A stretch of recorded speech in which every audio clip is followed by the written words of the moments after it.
Thank you guys. One of the more unfortunate things going last is some people kind of steal your mojo with the topics they kind of cover, Paul. So, I'll try to improvise a little bit. And what I really want to talk about is just free markets in general, why free markets matter, and what exactly does it mean. And touch upon some of the complexities of the market process. And then demonstrate how the market can provide essential services even in places like war-torn Iraq when the government is incapable of fulfilling that function. Right. So to start off, why do free markets matter? And what does it mean exactly? Right, there's a lot of misconceptions out there that you'll hear. You hear about market failure, how it fails, or businesses exploiting the worker, or if we left everything up to the free market, there'd be children stuck in a machine somewhere in some factory. Right? But if you break it down to exactly what the market is, all it is voluntary exchanges. Right? Individuals freely trading with one another. And when you apply that on a mass scale, that's when we get a very complex economic system that's given us a way of life that we enjoy today. From the iPhone in your pocket or even to your homes, right? And the other person who stole my mojo is Milton Friedman here. The video you saw, and describing the process it takes a pencil from being created. Right? And it's based off an essay by Leonard Read, another economist. Kind of tracing the life of a pencil and all the initial stages of production it goes through and what it takes on a global scale of social cooperation to produce even the smallest things that we take for granted every day. Right? Demonstrating smallest and simplest manufactured items can be built by just one person. And a very cool modern version of this was about a year ago. I saw a presentation done, you can probably see the video online, on sort of the same concept, right? This guy set out to build a toaster on his own, right, from scratch.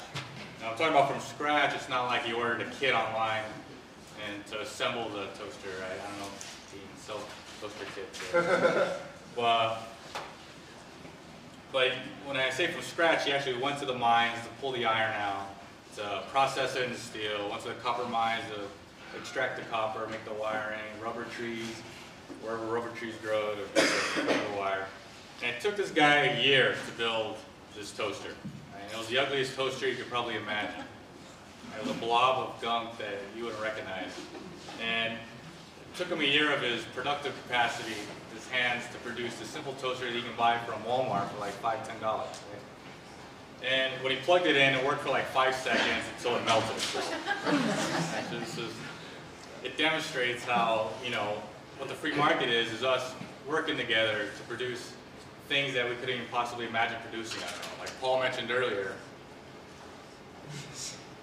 Imagine if you had to produce even a fraction of what you consume on a daily basis. And this economist named Frederick Bastiat, this 19th century economist,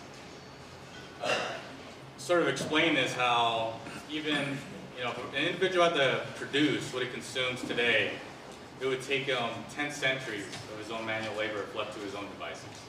Right? So there's people back in the day getting this stuff. Too bad our own legislatures can't get this stuff. Right? And I want to give a quote here by John Mackey. He's the CEO of Whole Foods. Recently came out with a book called Conscious Capitalism. And when he was younger, he was like a diehard socialist until he started up Whole Foods and recognized what service he can provide from businesses, right? Anyways, he says, capitalism is the, he's speaking into the mic, right? Capitalism is the greatest creation humanity has done for social cooperation. It has lifted humanity out of the dirt. In statistics, I'm going to Marco Rubio there.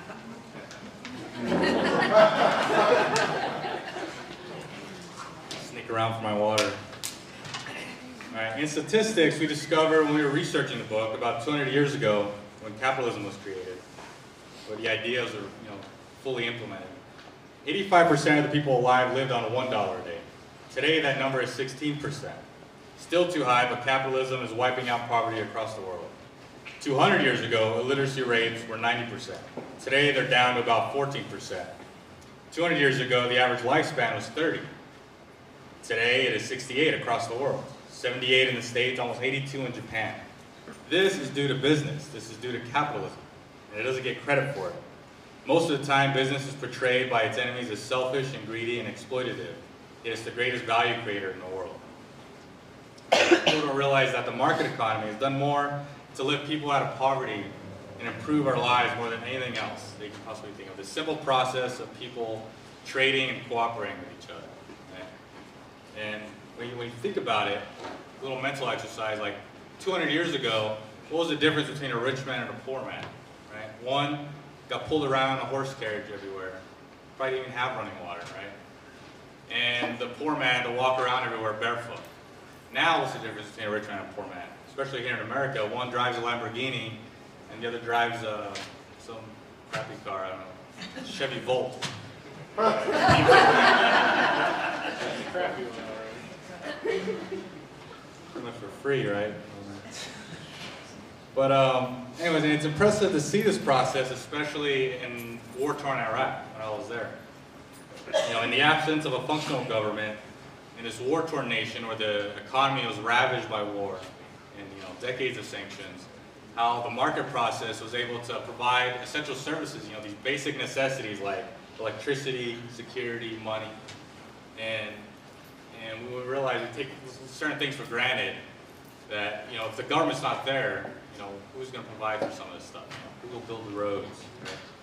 And when it came to electricity, when we invaded, collapsed the government was the primary source of providing power to the citizens of Iraq. And when they went out of business, right?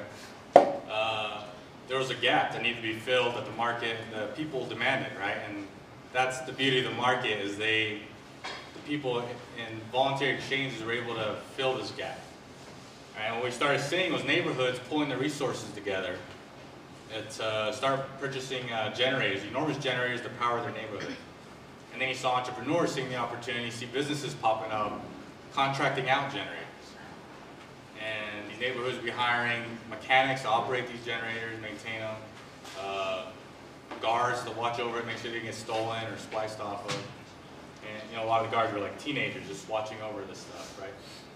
And it was amazing to see this network of generators to power this community on their own without any sort of government giving them anything. Right? They come up with a solution on their own, this free market solution.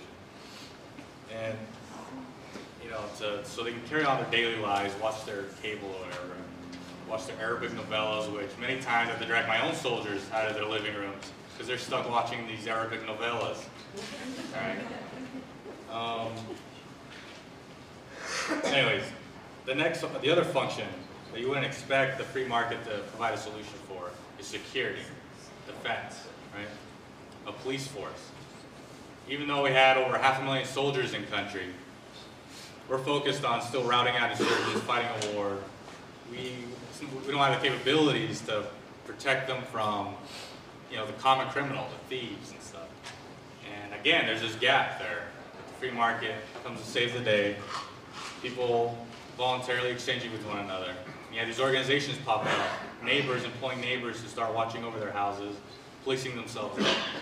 And pretty soon, these organizations pop up and they're watching business, commercial interests, basically a citizen private police force operating.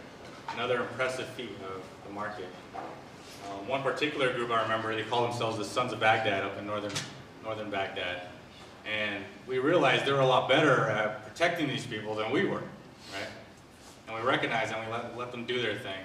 We even gave them little infrared lights, put on their heads so we could see them at night, so we don't blow them up. And the third thing was money. Market came up with its own money in Iraq. When the government collapsed, there's no more institution, treasury, central bank to print up dinars and increase the supply of dinars, right? There's no Bernanke dropping off, bags of money from the sky, right? And what happened when we occupied, we figured we'd just flood the market with US dollars, right? Not only between the major transactions happening between governments, but the hundreds of thousands of soldiers on the ground just making purchases on the streets, right? Buying those Rolexes from the kids on the street or whatever.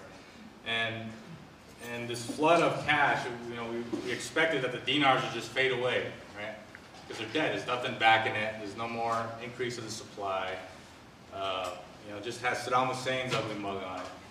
But what we found was they kept using the dinars, even with our dollars in the system, to the point where our dollars are flooding it so fast that the dinar has increased in value and was a preferred currency over our dollars in some areas, right?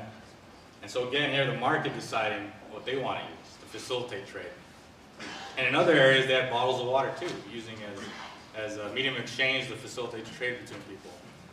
And I remember buying a rotisserie chicken on the streets with 2 bottles of water. Right? And it's just an impressive feat seeing how the market adapts to these conditions. Right? My point being that despite the failure of either the Iraqi governments or the U.S. governments to provide basic essential services, the market economy was able to be flexible enough to where the private economy sprang up to service, to meet the demands of these consumers. Right? Basically demonstrating how the free market is this organic, natural process that involves social cooperation on a mass scale. And when you have an external force like big government intrudes on this process, it screws everything up. Right? Like Dr. Parkman explained earlier on the minimum wage, when you set that price of labor above where the market wants to set it, that's when we get surplus of labor, i.e. unemployment, right? And what's important to realize is how the function market prices plays in an economy. And market prices are signals that reflect the conditions of a market at any given time. And when you realize that a lot of information is packed into these prices when it comes to directing production and sending these signals out there to consumers and producers, that when you mess with those, you mess up those signals. You distort them, and that's when we're left with a mess. Like shortages in New Jersey, which is another thing I wanted to talk about. So another good example of this is the gasoline market in the New Jersey area during the aftermath of Hurricane Sandy, when there was a disruption in the gasoline supply, which resulted in shortages.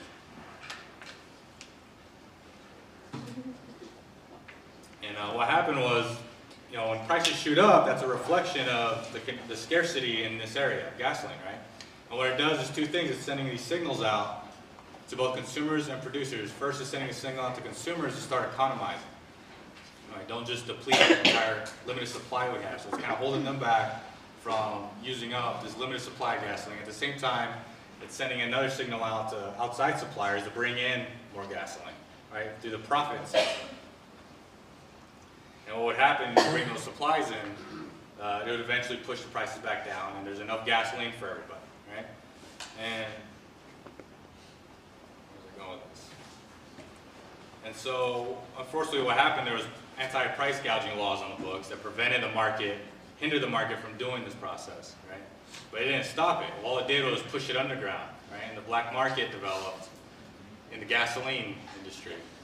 And what was funny was, there's this guy named Peter Earle. He's this financial markets trader, and he actually tracked and documented this whole process of what happened in the black market of gasoline in this area in the aftermath. And what happened was online, you saw these trading boards popping up where people were buying and selling, making offers on gasoline, right? And you saw offers as high as $25 a gallon. But the prices were fluctuating, that whole first day, up and down. You got offers popping up from out of state, people willing to truck it in, because they're attracted by the profit they could earn from doing this, right? Servicing the need of the consumers.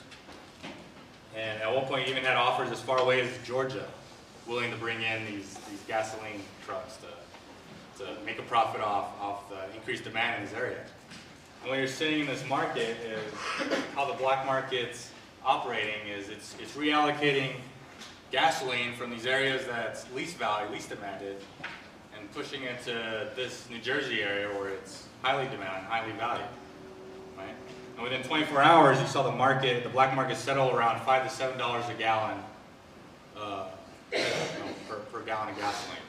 And when you compare that to the $3.70 at the gas station, if you're willing to wait hours in line and almost end up not getting your gasoline, right? So that's the beauty of the market in that regard.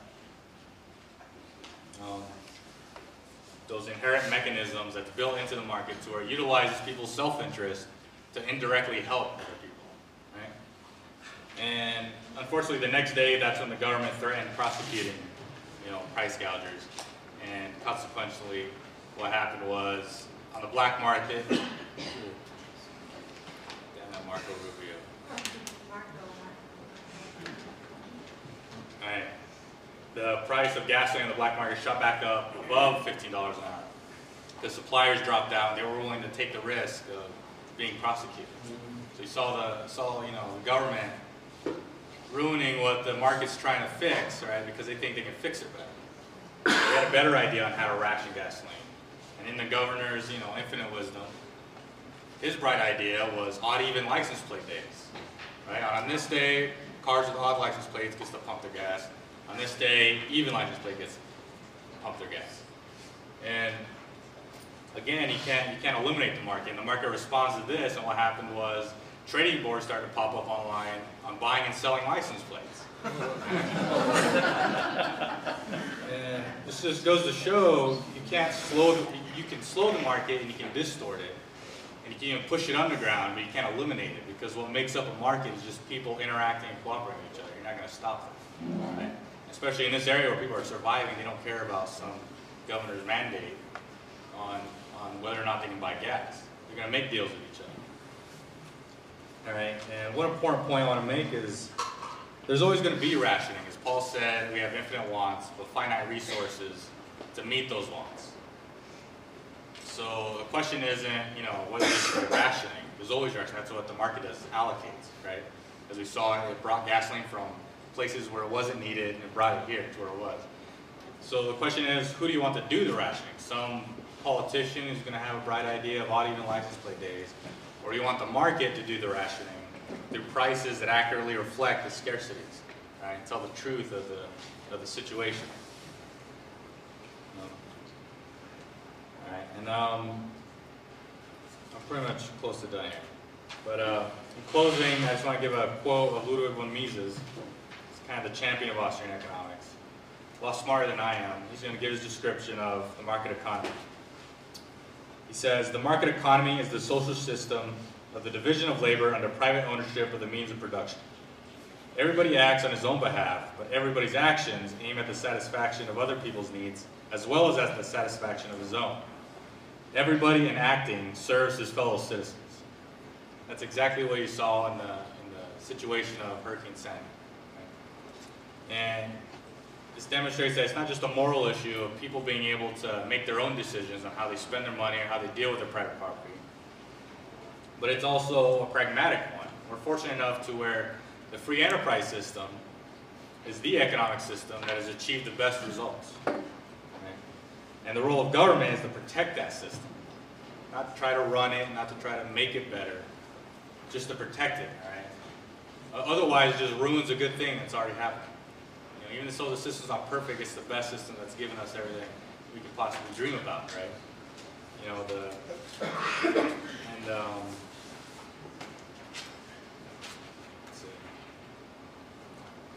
So anyways, in closing, it's important to realize the market process and economics is relevant no matter what you're doing, all right? So it's important to appreciate and understand this process because you're involved in the market and economics whether you like it or not. Right? So, and what I mean by this is not really getting into the math equations or the crazy looking models, but mainly just understanding the basic conceptual stuff. Right? So you understand, you get a better perspective on things, you understand opportunity costs and the trade-offs. So the next time a politician wants to promise you the moon, you know what could be the unintended consequences of it. Right? And one last point I want to make is, here in Mexico, when you compare us to other states, unfortunately we're at the bottom of every good list, and at the top of every bad list. Right? It's been like that for years, decades even. And you would think, people in charge would question that, like, why is that? They're just assuming we're just, do we suck that bad? Are we that dumb compared to all the other people? But, well, the answer to that is obviously no. We don't need to be the last kid being picked in gym class all the time. It's not because we're any different than any other people in any other state. The sole reason is, as New Mexicans, we're being held back by big government. We got a big government problem, and we constantly have this, always on our back, this tagging along, crapping up our style. And if we would free up the market in New Mexico and allow for more economic liberties, that that would unleash, you know, the creative and productive energies we know New Mexicans to have. And that's the only way we'll ever get New Mexico to prosper. Start leaving these other states, you know, in the dust. And that's basically all I got to say that wasn't covered already. But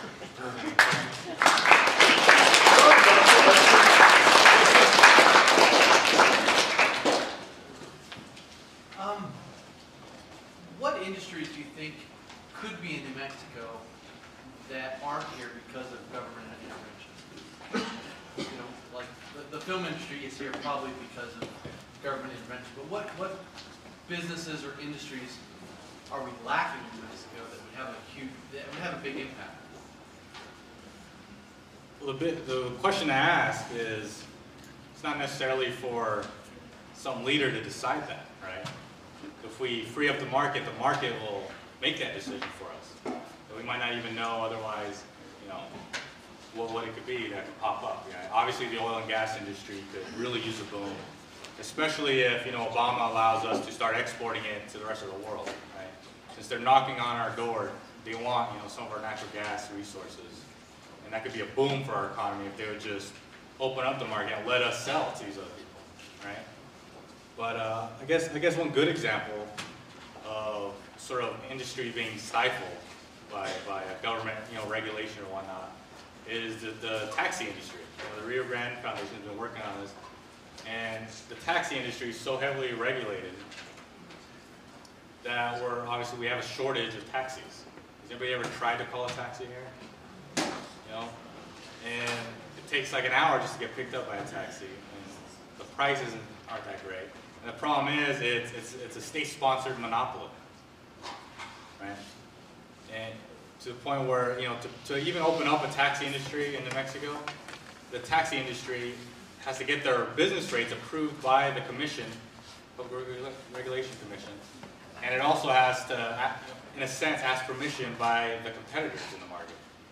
You know what I mean? Imagine, you know, McDonald's going to Burger King to ask permission if they can open up a store across the street. So that's the type of ridiculous, you know, laws we have in the books here in New Mexico. So the question isn't really, you know, what industries could be attracted. I don't know, you can speculate on that. But if we want to we can find out what industries would be attracted if we free up the market and let it do its thing. Are there any specific pieces of legislation where we could start attacking and start freeing up the market? Well, there's one House Bill 194 that addresses the taxi problem. Right? Unfortunately, they try to water it down a little bit, which goes to show, you know, the government always wants to control something. Right? Before it was, you know, approving your business rates to make sure you're not going to screw up the other competitors. Now they're, you know, implemented a provision in the bill to make sure you don't charge too high prices. Right? They went from the bottom to the top because they want something to control, right? They don't want just the market to do its thing. So that's one instance, I guess. There's other certain tax reforms. Right to work. Oh, right to work. Thanks, Paul. But that's a big one as well. And I don't know off the top of my head. So that's a very good question. Is how does the average citizen of New Mexico get informed and about these laws? Because I've tried, and it takes so much time for the average citizen who is building a business or working, you know, 40, 50, 60 hours a week. How does an average citizen learn about this stuff, get involved, and make a difference? Because from my personal experience, it's a nightmare.